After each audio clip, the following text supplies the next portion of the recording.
But Biden is moving on. His campaign is moving on. He's attending events in New York and New Jersey this weekend in hopes of quieting post-debate panic. And as he campaigned with the New York Hamptons elite, Biden doubled down against the naysayers, telling the crowd, quote, "I didn't have a great night, but neither did Trump. I still believe this nation is honest and decent. Donald Trump will destroy democracy. I will defend it. I promise you we're going to win this election." And it's a similar message to his rally in North Carolina yesterday, where the commander-in-chief admitted to voters he, quote, doesn't debate like he used to, while vowing to stay in the 2024 race. Fox News correspondent Madeline Rivera is at the White House tonight with more. Katie, the president's aides admit he had a bad night, but they insist that's simply what it was, a bad night.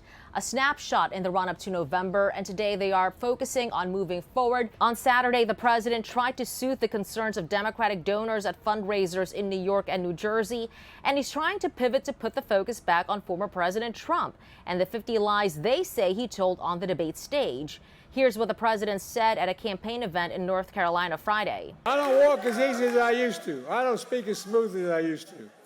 I don't debate as well as I used to. But I know what I do know.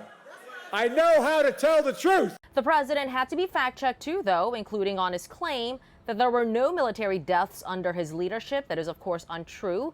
13 service members died at the airport in Kabul during the withdrawal from Afghanistan in August 2021. And 3 service members died from a drone attack in Jordan in January. Katie. All right, and as Biden limped along to his campaign stops today, former President Trump is taking a victory lap after rallying thousands of supporters in Virginia on Friday, touting his win against Biden Thursday night. We had a big victory against a man that really is looking to destroy our country. He's the worst. He's the most corrupt, the most incompetent president in the history of our country. Joe Biden's policies are causing America's decline at a level that we've never seen before. And despite Biden's continuous claims, a new poll reveals swing state voters trust former President Trump with our democracy over Biden. So, Jason, Democrats have invested so much political capital in this democracy argument, and Trump is beating them on that in the places where it really matters. Well, think about what the Democrats are talking about. They want to bypass everybody who voted in the primary, everybody that voted in the caucus, and they want to just have some super elites deem somebody else the candidate. So how ironic But you is see that? why. Thursday told us the entire story. The fact is the chickens have come home to roost. They've said in the Wall Street Journal piece, 46 sources, he's not like he used to be. He's having issues. And the White House said, no, that isn't true. And we find out that they lied some more. So that's what we see now. But Molly, they're continuing that narrative. I mean, they aren't admitting now that, yeah, sorry, with the White House, we've been briefing you, telling you that behind the scenes, he's vigorous. He's running around. His staff is exhausted because of his energy.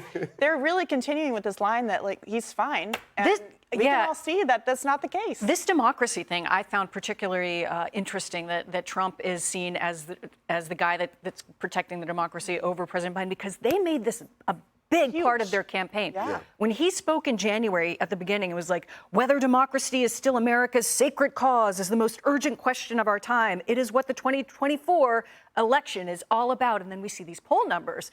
And I think that's one more check in the box that they should be very concerned about. Beyond all these other things, your key issue, your thing that you are building this about is a problem. And the polling shows it in major swing states like Georgia, Michigan, Nevada, Pennsylvania, Wisconsin. It's a problem. So, Jason, Thursday was a seismic shift in a number of ways. But it does seem like instead of talking about all the issues that are facing Americans and policy decisions made by Democrats with Joe Biden, we're talking about whether he's capable to even finish his current term. Yeah, and it really is the policies where Joe Biden has been losing in the past. I mean, immigration, safety, security, overseas, the problems. And you still can't tell me, what is Joe Biden's plan to tackle inflation? Because he doesn't have one. Right. Yeah. And so they got to bypass all the issue problems because of the problems about just his ability to go up and speak. And it's sad, but it makes you mad because the guy's still the president of the United States, and there's a vulnerability for our country. And shame on the media. They should have been out there asking those questions. And Jill Biden, she likes being the president. Yeah. She really does. Not only the media didn't ask the questions, they covered up what's happening. But we have 5 months till the election, and It's going to be fun. And we have more fun for you here on the show. I'm Steve Doocy. I'm Brian Kilmeade. And I'm Ainsley Earhart. And click here to subscribe to the Fox News YouTube page to catch our hottest interviews and most compelling analysis.